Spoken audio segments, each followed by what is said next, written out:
আচ্ছা, আসসালামু আলাইকুম। আমাকে স্টুডেন্ট বারবার বলতেছিল যে এই অধ্যায়টা নিয়ে একটু সাজেশন দিতে। ওর অধ্যায়টা মনে হয় পড়া হয়নি। তো আমি আসলে ভুলে গেছিলাম, নিজের পড়াশোনার চাপে প্রেশারে ভুলেই গেছিলাম কী কী পড়া লাগবে সেটা বলতে। তো ভাবলাম যে এখন একটু জাস্ট দেখাই দিই। আসো, বিসমিল্লাহির রহমানির রহিম। প্রথমত এই জিনিসটা জানবা যে রেইটার হচ্ছে ইকোলজি শব্দটা ব্যবহার করা খুব বেশি ইম্পর্টেন্ট না, তারপরে জেনে রাখবো। এরপর এরপর দেখো এখানে ইম্পর্টেন্ট যে ইনফরমেশন সেটা হচ্ছে যে নগ্নবীজ উদ্ভিদের কয়টা সংখ্যা? 5টা। নগ্নবীজ উদ্ভিদ 5টা, আর হচ্ছে আবৃতবীজ উদ্ভিদ 3611 অথবা 4000 অথবা 4000 অথবা হচ্ছে 4000। এই যে 4000 কথা বলছে। আবৃতবীজ উদ্ভিদ 4000 আর নগ্নবীজ উদ্ভিদ বাংলাদেশে পাওয়া যায় 5টা। এটা কিন্তু বাংলাদেশে পাওয়া যায় 5টা। এই জিনিসটা ইম্পর্টেন্ট। এরপর যে জীবগোষ্ঠী বা পপুলেশন কাকুলো, পপুলেশন বলতেছে একই প্রজাতির একদল। একই প্রজাতির হইতে হবে একদল প্রজাতি। যেমন ধরো মানুষ একটা পপুলেশন বলি না, মানুষ একই প্রজাতির। এগুলোতে অনেকগুলো জীবকে একসাথে পপুলেশন বলতেছে। এরপর দেখো পপুলেশনের মধ্যে কী কী থাকে, আর সবগুলো পপুলেশনকে একসাথে বলতেছে কি? কমিউনিটি। হচ্ছে সবগুলোকে একসাথে বলা হয় কি? কমিউনিটি। সবগুলোকে একসাথে বলা হয় কমিউনিটি। কমিউনিটির ডেফিনেশনটা বলবো, সব পপুলেশন বা সব প্রজাতির সব জীব থাকবে এখানে, এটা বলে কমিউনিটি। আরেকটা কমিউনিটি, সবগুলো কমিউনিটি একসাথে মিলিত হয়ে তৈরি করে হচ্ছে বায়োস্ফিয়ার। বায়োস্ফিয়ারে ভূত পরিবেশের মধ্যে কী কী থাকে? বায়ুমণ্ডল, বায়ুমণ্ডল, অশ্বমণ্ডল। এটা মেডিকেল আসছিল, এটা ইম্পর্টেন্ট। এরপর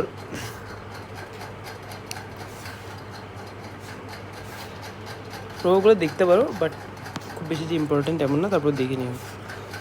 এরপর দেখো এখান থেকে যে স্তরবিন্যাস সেটা একটু পড়ে ফেলবা, যে ওভারিয়ান, 4 স্তর, আন্ডারগ্রেসিভ, এগুলো একটু ভালো মতো পড়বা।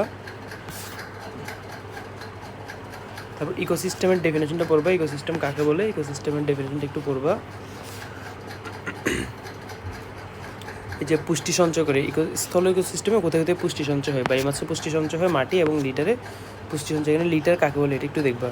মৃত জীববস্তুকে বলা হয় লিটার, মৃত জীববস্তুকে বলা হয় লিটার, বুঝছো?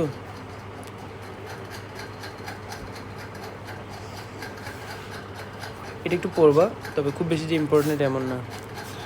এখানে দেখো খাদক, খাদক কী কী আছে এটা একটু পড়বা, যে জু প্লাঙ্কটন কী, ফাইটো প্লাঙ্কটন কী, এটা একটু পড়বা। তারপর হচ্ছে তিতপুটি, এগুলো কোন ধরনের, এরা প্রাইমারি খাদক কারা, সেকেন্ডারি খাদক কারা, এটা খুব ইম্পর্টেন্ট, খুব বেশি ইম্পর্টেন্ট। এটা আরও কয়েকটা পাবো আমরা পরবর্তীতে। তারপরে এটা দেখবা, এই যে মৃত জীবের পদার্থগুলোকে খায় বলা হয়, এদেরকে বলা হয় সেপ্রোফাস। সেপ্রোফাস এক ধরনের বিয়োজক, ঠিক আছে? এদেরকে ট্রান্সফরমারও বলা হয়। এটা ইম্পর্টেন্ট। একটা এক্সাম্পল দিছে, ডেট্রিটিভোর্স কাকে বলে, এটা একটু দেখবা, যে কেঁচু।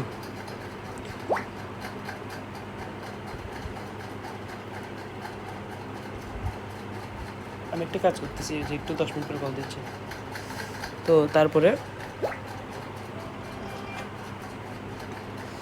এরপরে করবা কি, এরপর হচ্ছে তোমার এখানে যে উৎপাদক, এই জায়গাটা পড়বা, এটা খুব ইম্পর্টেন্ট। আমি তোমাকে একটা কোয়েশ্চেন করি, হেরিং ফিশ কোন ধরনের খাদক? সেটা হচ্ছে সেকেন্ডারি খাদক। গ্রাস শপার কোন ধরনের? ঘাস ফেরিং কোন ধরনের? প্রাইমারি খাদক। এরপর ইম্পর্টেন্ট জায়গাতে আসতে পারে হাঙ্গর বা বাজ পাখি। তারপর গজার আসতে পারে টারশিয়ারি খাদক, ঠিক আছে? এই ইম্পর্টেন্ট, এটাও ইম্পর্টেন্ট পড়বা। এরপর এখানে আমি একটা কোয়েশ্চেন করি, সেটা হচ্ছে যে স্পাইরুলিনা এটা কি? এটা হচ্ছে উৎপাদক। স্পাইরুলিনা হচ্ছে উৎপাদক, শোল হচ্ছে টারশিয়ারি খাদক। ভালো, এখানে ভালোই কোয়েশ্চেন আসে। তারপর হচ্ছে এখানে পিরামিড কয় ধরনের? ইকোলজিক্যাল পিরামিড 3 ধরনের, এগুলো একটু পড়বা।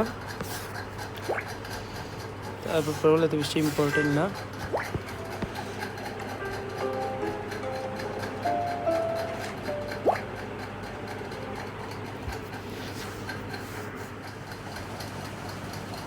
আচ্ছা, তারপরে হচ্ছে এখানে শক্তি প্রবাহের বৈশিষ্ট্য আছে না, এই বৈশিষ্ট্যগুলো পড়বে, এটা খুব ইম্পর্টেন্ট, খুব ইম্পর্টেন্ট। তারপর এখানে হচ্ছে যে লিন্ডেনম্যানের 10% নিয়মের প্রথম লাইনটা এবং হচ্ছে লাস্টের 2 লাইন, এটা পড়বা। বায়োলজিক্যাল ম্যাগনিফিকেশন পড়বা। এবার এরপর আসে কতগুলো দেখো টার্ম। উদ্ভিদগুলোকে হাইড্রোফাইট, হাইড্রো মানে হচ্ছে যে জল, আর ফাইট মানে হচ্ছে উদ্ভিদ, তার মানে এটা জলে উদ্ভিদ, এগুলো জলজ উদ্ভিদ। জেরো মানে হচ্ছে মরুভূমি, জেরো মানে হচ্ছে মরুভূমি, ফাইট মানে উদ্ভিদ, এটা মরুজ উদ্ভিদ। আর মেসো মানে হচ্ছে মিঠা, মেসো মানে হচ্ছে মিঠা, মদে মেসো, মদে হচ্ছে মিঠা, মনে রাখবা, এগুলো মিঠা মানের উদ্ভিদ। আর হেলো মানে হচ্ছে লোনা, আমরা হেলোজেন পড়ছিলাম না, তাহলে লোনা মানের উদ্ভিদ। এবার দেখো এখান থেকে কী পড়বা, এদের এক্সাম্পলগুলো খুব বেশি ইম্পর্টেন্ট, খুব বেশি ইম্পর্টেন্ট। এই যে জলজ উদ্ভিদগুলো আবার ভাগ করছি কীভাবে, মূলাবদ্ধ, নিমজ্জিত জলজ উদ্ভিদ। আমি ক্লাসে বুঝাই দিই, তোমাদেরকে তো এখন শুধু জাস্ট দাগাই দিচ্ছি, সুতরাং এগুলো পড়ে ফেলবা। যে 4টা টাইপ আছে 4টা টাইপই পড়বা, এদের এক্সাম্পল সহ মুখস্থ করবা। তারপর বৈশিষ্ট্যর মধ্যে সবচেয়ে ইম্পর্টেন্ট হচ্ছে বায়ুকুটীরী থাকে এবং এদের মূলগুলো হচ্ছে সুগঠিত না, অনেক সময় মূল থাকেই না বলা যায়, ঠিক আছে। কিউটিকল বা কিউটিন থাকে না, পত্ররন্ধ্র থাকে না বা কম থাকে, ঠিক আছে, এগুলো ইম্পর্টেন্ট। তারপর হচ্ছে অঙ্গজ উপায়ে বংশ বিস্তার করে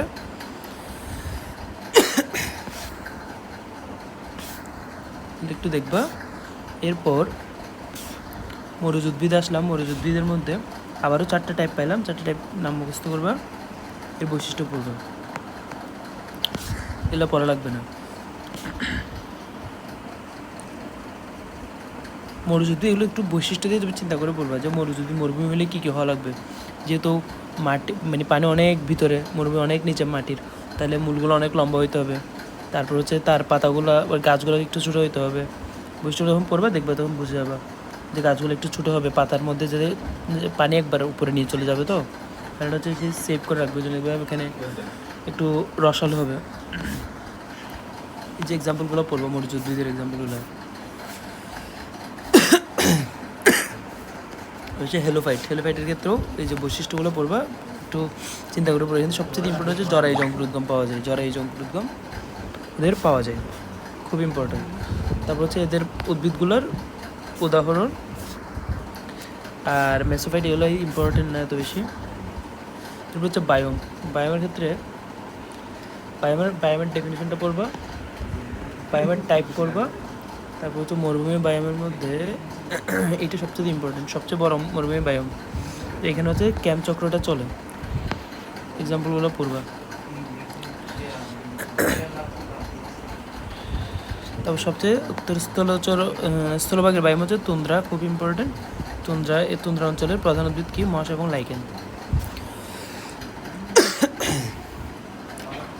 এগুলো ইম্পর্টেন্ট। তারপর হচ্ছে যে বনভূমির বায়োমের মধ্যে এই যে টাইপগুলো, ট্রপিক্যাল রেইনফরেস্ট মানে কি? সারা বছর বৃষ্টি হয়, এখানে অ্যামাজনকে বলা হয় ফুসফুস। সবচেয়ে বড় ট্রপিক্যাল ফরেস্ট হচ্ছে অ্যামাজন রেইন ফরেস্ট, খুব ইম্পর্টেন্ট। দ্বিতীয়টা হচ্ছে ইন্দোনেশিয়ার দ্বীপপুঞ্জ। তারপর হচ্ছে ট্রপিক্যাল সিজনাল ফরেস্ট, এটা শুধুমাত্র সিজনে বৃষ্টি পড়ে। তাহলে এখানে কোনটা আছে? মায়ানমারের শালবন, সেগুন বনটা। আর বাংলাদেশের শালবন হচ্ছে কি? ময়েস্ট ডিসিডুয়াস। এগুলো ইম্পর্টেন্ট, এগুলো একটু পড়বা, ঠিক আছে। যে ম্যানগ্রুভ কোথায় জন্মে? ম্যানগ্রুভ জন্মে হচ্ছে যে গরান অঞ্চলে, উপকূলীয় গরান অঞ্চলে। তারপর হচ্ছে জলজের মধ্যে সবচেয়ে ইম্পর্টেন্ট হচ্ছে, এটা জাস্ট নামগুলো করবা, যে মানে গভীর হ্রদগুলোকে যে 3টা ভাগে ভাগ করছে, বেলা, অগভীর এবং হচ্ছে গভীর। সবচেয়ে ইম্পর্টেন্ট হচ্ছে জলজের মধ্যে এই লাইনটা, যেখানে সবচেয়ে বড় বায়োম এবং সর্বপ্রথম বায়োম হচ্ছে কি? সামুদ্রিক বায়োম, সবচেয়ে বড় এবং সর্বপ্রথম বায়োম। এটা কোনো একটা আয়ত আছে আসলে, যে আল্লাহ তাআলা প্রথম হচ্ছে পানি সৃষ্টি করছেন, পরে আল্লাহ তাআলার আসনটা পানিতেই ছিল, তারপর সেটা উপরে উঠিয়ে নিয়েছেন, তো এটা আর কি। এরপরে দেখবো গরান অঞ্চল, পেলাজিক অঞ্চল, বেন্থিক এবং হচ্ছে এবিসাল। কোথায় কি পাওয়া যায়, এটা খুবই ইম্পর্টেন্ট। এরপর হচ্ছে প্রাণী ভৌগোলিক অঞ্চল কয়টা? 6টা। প্রাণী ভৌগোলিক অঞ্চলগুলোর তে এইখানে ইম্পর্টেন্ট হচ্ছে যে চীন দেখবা, ইরান দেখবা, চীন আর জাপান তো একই রকম, তাই না? কোরিয়া, এগুলোর 3টা মানুষ একরকম, প্যালিয়ার্কটিক। আবার বাংলাদেশ দেখবা, ওরিয়েন্টালে ভারত, ওরিয়েন্টালে পাকিস্তান, এই 3টা একই সাথে থাকে, এগুলো হচ্ছে কি? ওরিয়েন্টাল। অস্ট্রেলিয়া হচ্ছে অস্ট্রেলিয়া। তারপর নেট ট্রপিক্যাল হচ্ছে আমেরিকা, আমেরিকা। তো সাহারা মরুভূমি হচ্ছে কি? সাহারা মরুভূমি মাদাগাস্কার নামটা খুব সুন্দর লাগে। তো হচ্ছে আরব, এগুলো হচ্ছে কি? ইথিওপিয়ান। আইসল্যান্ড হচ্ছে কি? নিয়ারটিক, ঠিক আছে। এরপর হচ্ছে এখানকার এক্সাম্পলগুলোও পড়বা, ওই যে প্রাণীর এক্সাম্পলগুলো। আর এখান থেকে আমি একটা ভিডিও লিঙ্ক দিয়েছিলাম তোমাদেরকে, এটা দেখে নিতে পারো। তারপর বাংলাদেশ বললাম যে তোমার ওরিয়েন্টাল, এখন ওরিয়েন্টালের মধ্যে 4টা ভাগ করছে, ভারতীয়, সিংহলীয়, ইন্দোচীনীয় এবং হচ্ছে ইন্দোমালয়। বাংলাদেশ এর মধ্যে কোনটা পড়ছে? বাংলাদেশ এখানের মধ্যে পড়ছে হচ্ছে, বাংলাদেশ হচ্ছে ভারতীয়তে। শেষ এখান থেকে। তারপর এক্সট্রা কী কী পড়বা, সুন্দরীর হচ্ছে বৈজ্ঞানিক নামটা পড়বা, হেরিডিটি অফ ফর্মস। তারপর হচ্ছে বৈজ্ঞানিক নামের মধ্যে কাঁঠালের হচ্ছে বৈজ্ঞানিক নামটা পড়বা, কফির বৈজ্ঞানিক নাম পড়বা, শালের বৈজ্ঞানিক নাম পড়বা, গর্জনের বৈজ্ঞানিক নাম পড়বা, এগুলো ভার্সিটির জন্য ইম্পর্টেন্ট, ইয়াতে লাগবে না। ওই যে নারিকেলটা পড়বা, শেষ। তারপর হচ্ছে যে এইটা ইম্পর্টেন্ট, ওরিয়েন্টালের হচ্ছে নামগুলো খুব ইম্পর্টেন্ট। এই সোয়াম ফরেস্টের এটা পড়বা, সোয়াম ফরেস্ট খুব ইম্পর্টেন্ট। পত্রঝরা এগুলো আগে আমরা নাম পড়ছি না, এখন হচ্ছে একটু ডিটেলস বাংলাদেশে কোথায় পাওয়া যাচ্ছে সেটা নিয়ে। তারপর হচ্ছে ম্যানগ্রোভের বৈশিষ্ট্যগুলো লেস ইম্পর্টেন্ট, বেশি ইম্পর্টেন্ট যেমন না, বাট এটা হচ্ছে যে উদ্ভিদগুলো খুব বেশি ইম্পর্টেন্ট। তারপর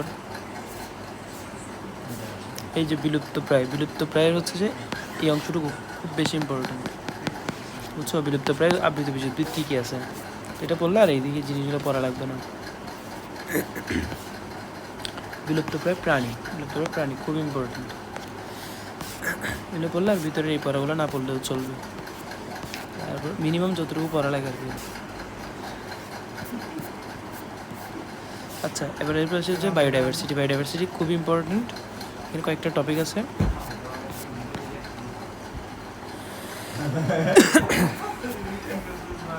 দেখো, প্রথমে হচ্ছে সংরক্ষণ বলে দুই ধরনের সংরক্ষণ, ইনসিটো এবং এক্সিটোর প্রত্যেকটা এক্সাম্পল দেখো। ইনসিটোর এক্সাম্পল কী কী? পার্কগুলো, ন্যাশনাল পার্ক, তারপর হচ্ছে যে ইকো পার্ক, ন্যাশনাল পার্কের পর ইকো পার্ক, তারপর সাফারি পার্ক, সবগুলো একসাথে লিখে ফেলবো তোমরা।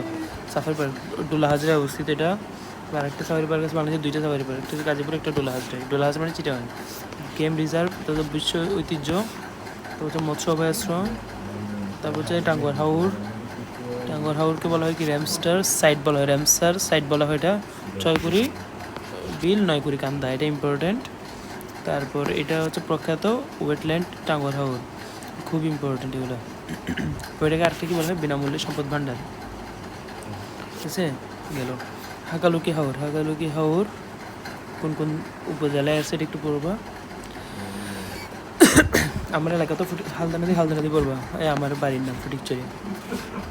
গেল এবার এটা লাগবে না, বঙ্গবন্ধুর দিন শেষ, বঙ্গবন্ধু সারা বাংলাদেশ। এরপর আসো, এখন হচ্ছে কি এক্সিটো পড়ি। এক্সিটো মানে দেখো বোটানিক্যাল গার্ডেন, পিস ব্যাংক, তারপর জিন ব্যাংক, চিড়িয়াখানা, নিম্ন তাপমাত্রা সংরক্ষণ, ইনভিট্রোটা বেশি ইম্পর্টেন্ট, ইনভিট্রোটা কিন্তু এক্সিটো। তারপর হচ্ছে ডিএনএ সংরক্ষণ, পরাগরেণু সংরক্ষণ, এগুলো একটু দেখবে, সবগুলো মুখস্থ করবে যে দুইটা টাইপের মধ্যে। এরপর আইউসিএনের পূর্ণরূপটা International Union for Conservation of Nature and Natural Resource, ভুলভাল বলতেছে, এটা একটু পড়বা। তারপর এখানে ক্যাটাগরি কী কী, 6টা ক্যাটাগরি আছে, ক্যাটাগরিগুলো পড়বা। শুধু জাস্ট হেডিং পড়বা, কিছু পড়া লাগবে না, নাম মানে বাংলা নাম সহ, এতটুকুই এটার পড়া।